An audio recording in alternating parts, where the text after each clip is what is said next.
Armand was a senior manager in a big company. He had worked there for 7 years. People feared him more than they respected him. He was smart and hard-working, but his attitude was a problem. He believed shouting made people work faster. He liked to show he was the boss. One Monday morning, a new intern joined his department. Her name was Zoya. She was quiet, calm, and polite. She wore simple clothes and carried a small bag. Nothing about her looked special, but her eyes had confidence, calm, steady eyes that noticed everything. Armand saw her file and laughed. "Another fresh graduate," he said to his assistant. "Let's see how long she lasts." Zoya introduced herself to the team with a smile. "Hello, everyone. I'm Zoya. I'm happy to learn and work with you all." The team smiled back politely, but no one said much. In this office, people had learned to stay silent. Speaking too much could attract Armand's anger. From day one, Zoya did her work on time. She was focused and quick to learn. Some team members started to like her, but no one said it out loud. Even a smile in front of Armand could become a problem. 3 days later, during a morning meeting, something happened.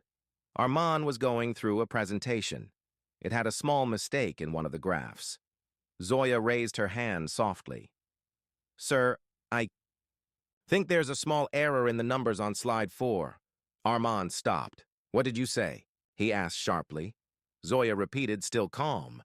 "There might be a calculation mistake. The graph shows 34%, but the data adds up to 42%. The room went silent. Armand stared at her. Then, in front of everyone, he shouted, "So now you're teaching me how to read numbers. You've been here for 3 days and you think you know more than me?" Zoya stayed silent. "Next time, check your facts before opening your mouth," he snapped. Everyone lowered their eyes. No one said a word. Zoya nodded quietly and sat back down. The meeting continued like nothing happened, but something had changed. Later that day, one of the team members came to Zoya and whispered, "You should be careful. He doesn't like being corrected, especially not by interns." Zoya smiled kindly. "I understand. Thank you." That evening, the office started to empty. People left quietly. Armand walked out, proud of himself. He thought he had shown the new intern her place. But Zoya stayed back. She waited until the office was nearly empty. Then she took out her phone and made a call. The voice on the other end answered, "Yes?"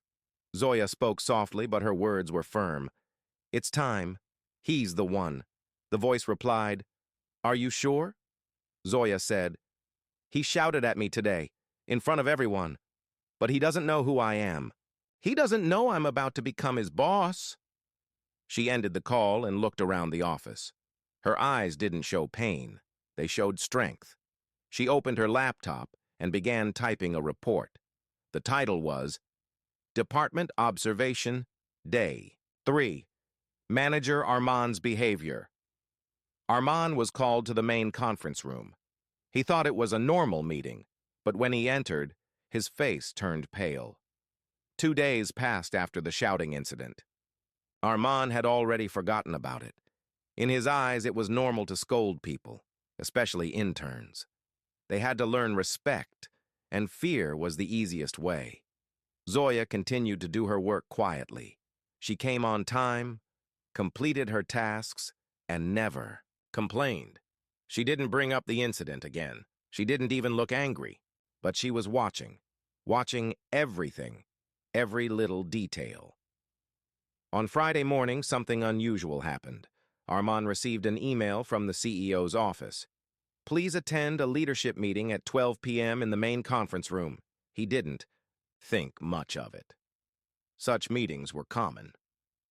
He straightened his tie and walked in with confidence. As he opened the door to the large room, his steps froze. Sitting at the head of the table was Zoya, not in her usual simple dress, but in a formal black suit, calm, elegant, and powerful.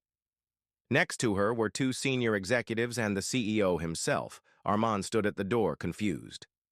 "Is this the wrong room?" he asked. Zoya looked at him and smiled.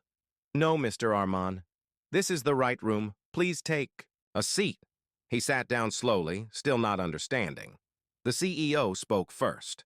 Arman, we'd like to introduce you to someone. He turned to Zoya. Please go ahead. Zoya stood up. My name is Zoya Rahman. I hold a master's degree in business leadership from London. I have worked with international firms for over 5 years. Arman's eyes widened. He had never heard this before. She continued, I recently joined this company under a special internal program to observe the real work culture at ground level. There was silence. Then she looked directly at Arman. Her voice didn't shake. I joined your department as an intern. You didn't ask who I was. You didn't care. You judged me because I was silent, because I was new. Arman began to sweat. I saw how you spoke to your team, how you ruled through fear, and how you shouted at me for pointing out a simple error. One of the senior executives spoke next. We have reviewed her reports and received feedback from other employees in your team, Mr. Arman. What we found is not good. The CEO added, Zoya is now officially the new head of department. You will report to her starting today. Arman's mouth went dry. He looked at Zoya, unable to speak. She said calmly, I'm not here to take revenge. I'm here to change this department for the better. Then she stood and walked past him, leaving the room. The others followed. Arman sat there, frozen. His heart was beating fast. Just 5 days ago, she was the intern he shouted at. Now, she was his boss. That evening, the office was quiet. No one knew what had happened in the meeting. Arman came back to his desk, silent and stiff, for the first time. He didn't shout at anyone. Zoya returned to her desk, now moved to the cabin beside the CEO's office. Her nameplate was changed. Zoya Rahman, head of department.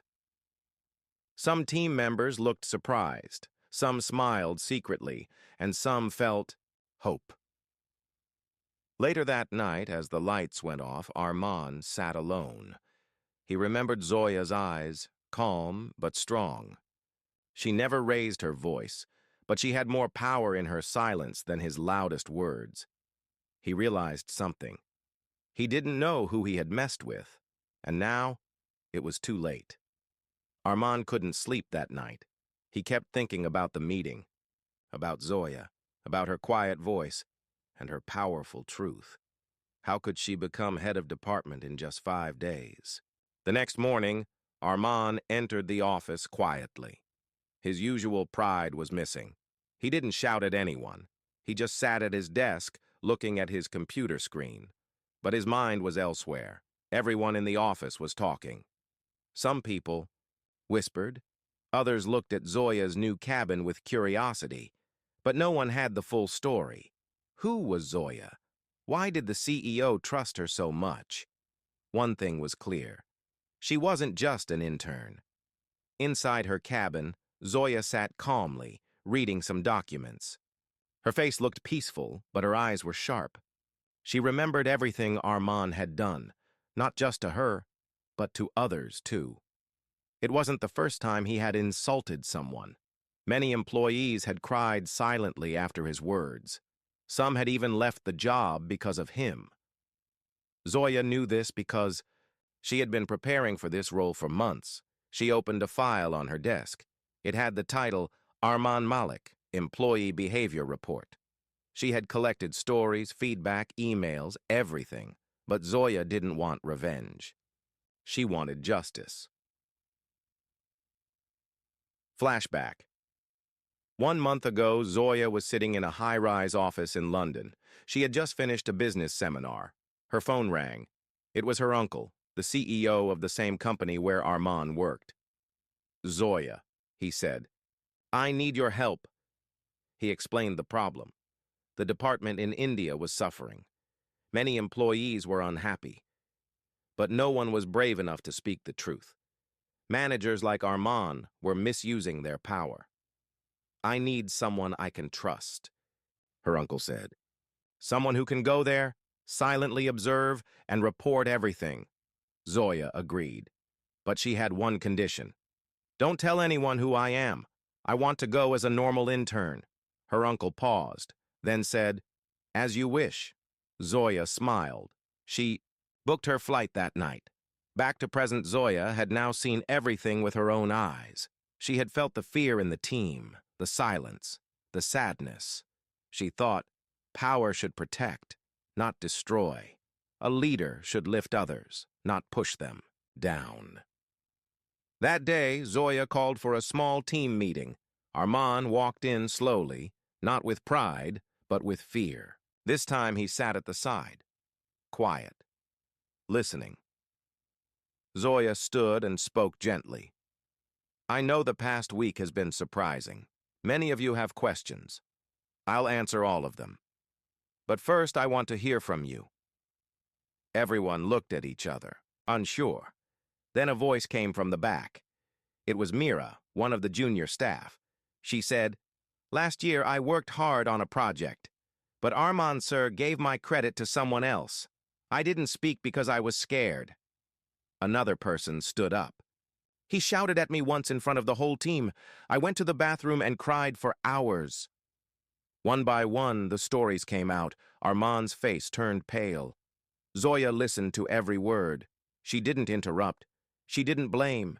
She just listened. When they finished, she said calmly, "Thank you for your honesty. It takes courage to speak." Then she looked at Armand. "I know you have done good work in the past. You are smart, experienced. But leadership is more than numbers. It's about people." Armand looked down. For the first time, he had no words. Zoya ended the meeting with one sentence. "The past is over. What you do now will decide your future." Later that evening, Armand sat alone in his car. He stared at the steering wheel, thinking about everything. Zoya's words echoed in his mind. The past is over. What you do now. He remembered all the times he made people cry, all the times he laughed when someone failed. When power is misused, truth becomes the strongest weapon. Armand's truth was about to destroy him. The office felt different now. There was less fear. People talked more freely. They smiled a little. Zoya had only been in power for a few days, but the air around the team had already changed. But for Armand, the days felt heavy. He no longer walked with pride. He no longer raised his voice. He sat at his desk quietly, answering emails and avoiding eye contact. The team no longer feared him, and that silence hurt more than any words.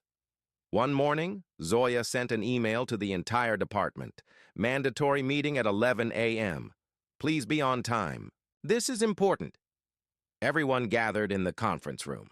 Armand sat near the back. He had a feeling this meeting was about him. Zoya entered with two senior executives and a laptop in her hand.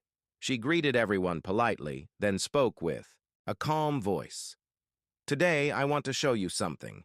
It's not easy to watch, but it's important." She turned on the projector. The screen showed anonymous employee feedback collected over the last year. Written messages appeared one by one. "I love my job, but I hate coming to work because of Armand, sir. He shouts for no reason. It feels like mental torture.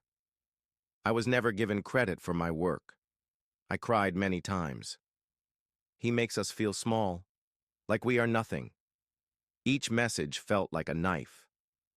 Armand's heart sank deeper with every word. People in the room looked shocked. Some looked down. A few wiped away tears. Then Zoya turned off the screen. "I didn't show this to shame anyone," she said gently. "But we need to face the truth before we can fix it." She looked at Armand. "You were a good employee once, but power changed. You used fear to lead. And now that fear has turned into silence and sadness." Armand didn't speak. His face was pale. His hands were cold. For the first time in years, he felt truly small. One executive turned to Armand and said, "You have two choices. You can resign, or you can stay and change completely. But if you stay, there will be no second chances." The room was silent. Everyone waited for Armand's answer, but he didn't say a word. He stood up slowly and walked out of the room. That evening, Armand sat alone at his desk long after everyone had left. The lights were dim. The office was silent. He opened a drawer and took out an old photo. It was from his first day at the company. He was young, excited, full of hope. Back then, he wanted to be a good leader. He wanted to inspire people. But somewhere along the way, he had changed. He had become proud, rude, heartless.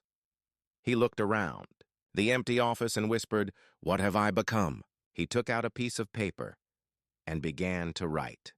To Zoya, "I'm sorry, not just for shouting at you, but for forgetting what leadership really means.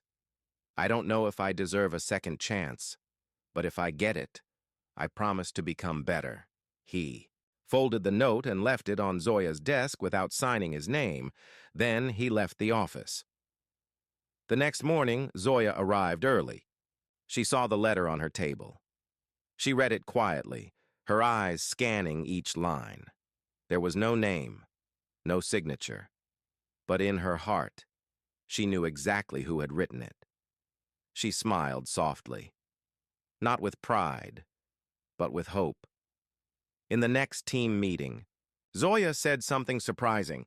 From next week, Armand will lead a small project. He will work with a fresh team and prove that change is possible. Some team members looked confused, some worried. But Zoya looked calm. "People make mistakes, but people can also change," she said. Armand, sitting quietly at the back, looked up. His eyes met Zoya's.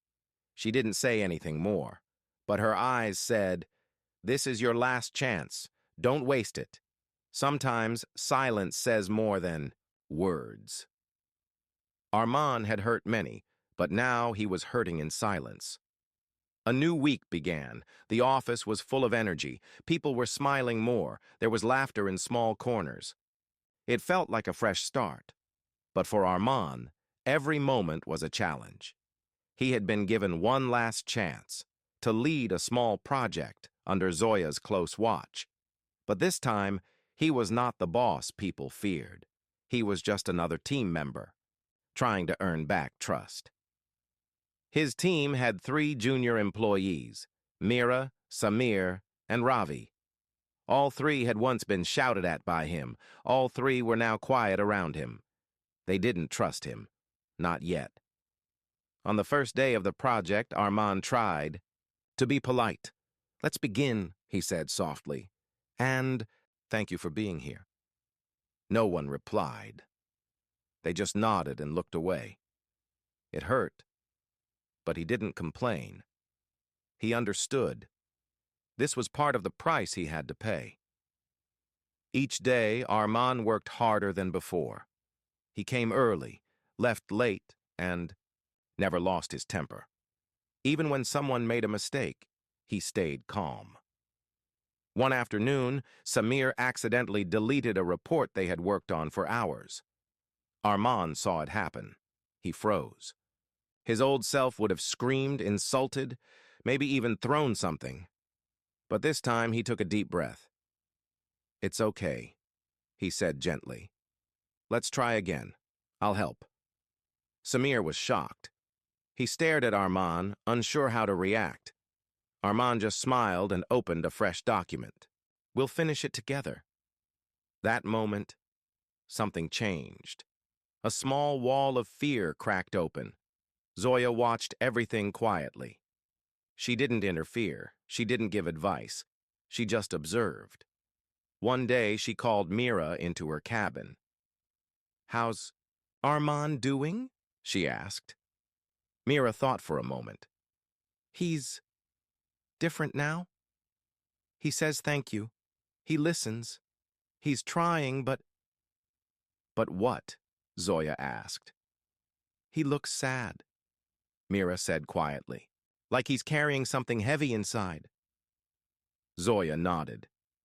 She had seen it too. The quiet in his eyes, the regret in his actions. He was no longer proud. He was broken inside. Late at night, Armand sat at his desk alone. He looked at the glowing screen, but his mind was far away. He remembered the people he had hurt, the girl who cried in the washroom because of him, the boy who quit his job after being humiliated, the quiet tears, the fake smiles, the fear. He whispered to himself, "How did I become that person?" He closed his laptop and looked out the window. The city lights blinked in the distance. Everything felt quiet, except the storm in his heart. A week later, the project was completed, on time and perfectly done. Zoya called the team for a review. She looked at the files, then said, "Good work. This is excellent." Everyone smiled, even Mira and Samir. Then she looked at Armand. "You've done well," she said. Armand looked down. "I didn't do much. They did." Zoya's eyes softened. "Still, you led them. And this time you led with respect." He nodded slowly. She continued, "Change doesn't happen overnight. But you've taken the first step." Armand whispered, "I'm not proud of my past." Zoya replied, "You don't have to be. Just don't repeat it." Everyone left the room, but Armand stayed back for a moment. "Zoya," he said. She turned. He looked into her eyes. "I'm truly sorry for how I treated you, for everything." Zoya nodded. "I know," she said, "and I accept your apology. But now prove it with your actions, not just to me, but to everyone you've hurt." That evening, Armand went to Mira's desk. "Can we talk for a moment?" he asked. She looked surprised, then said yes. "I know I was cruel before," he began, "and I can't change the past. But I want to say I'm sorry for taking credit for your work last year." Mira's eyes filled with tears. I waited. "A long time to hear that," she said. Armand smiled gently. "You deserve that credit. You're talented." She nodded. "Thank you. I believe you're changing." And for the first time in weeks, Armand felt something he hadn't felt in years. Peace, not pride, not power, just peace. Once feared, Armand was now learning a different kind of power, one that didn't shout or hurt, but healed.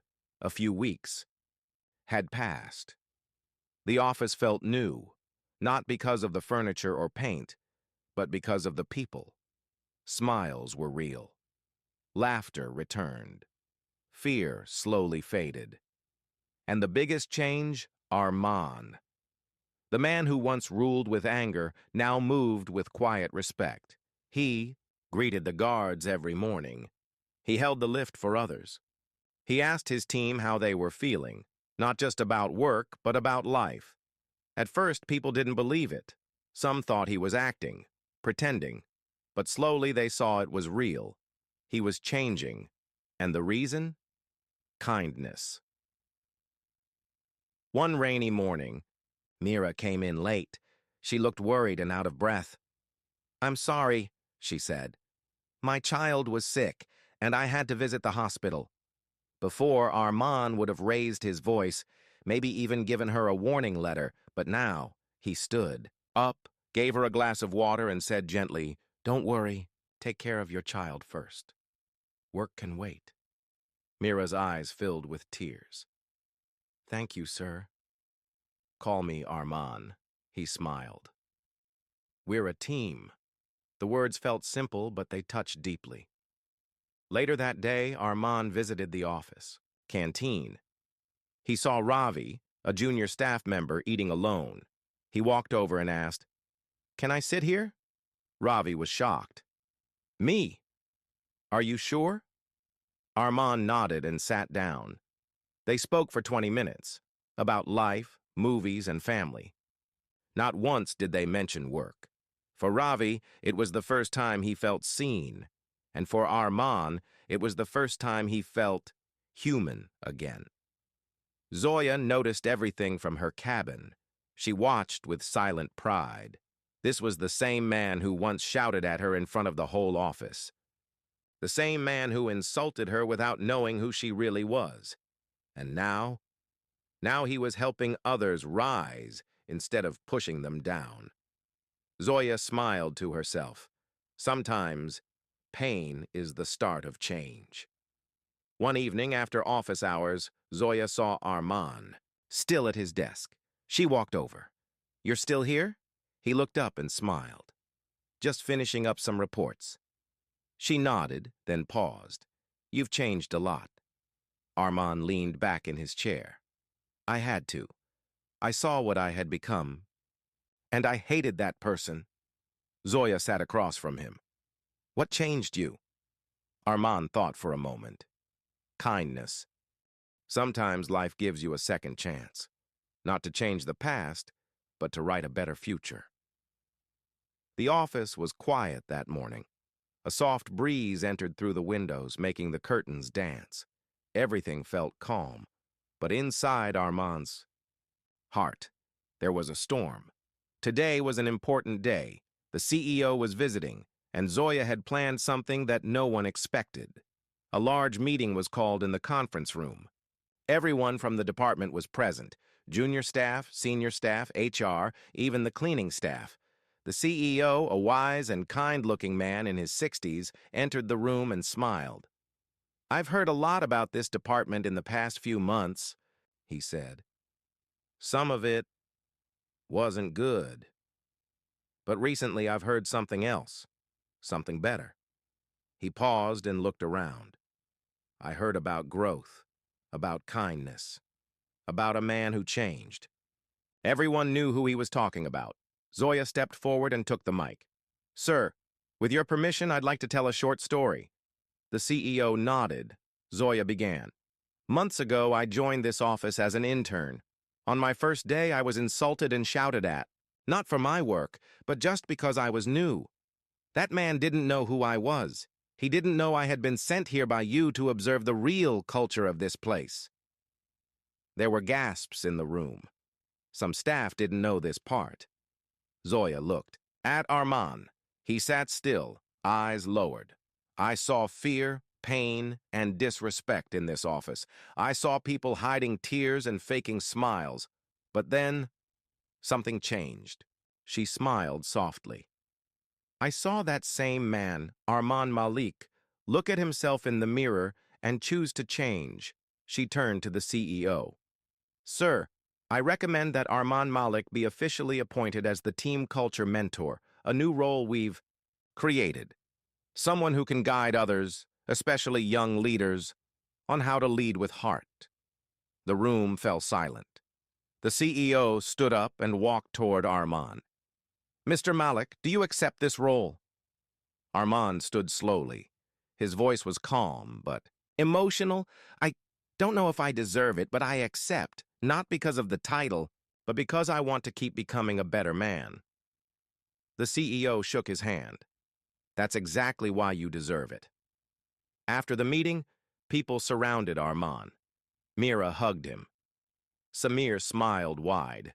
Even the office boy came forward and said, "Sir, I'm proud of you." Arman had never felt this kind of respect before. It didn't come from fear, it came from love. Later that evening, Arman stood at the office window with Zoya beside him. "Thank you," he said quietly. Zoya smiled. "For what?" "For not destroying me when you could have," he said. "For giving me a second chance." Zoya looked at him. Everyone deserves one, but not everyone uses it. You did. They both stood silently, watching the sunset. Arman took a deep breath. "I was once the storm in this office. Now, I want to be the shelter." Zoya nodded. "And you are." And just like that, the story came full circle. The man who once abused his power was now using it to lift others. The girl he once hurt had helped him become human again. Not every story ends with revenge. Some end with redemption. And that's the most powerful ending of all.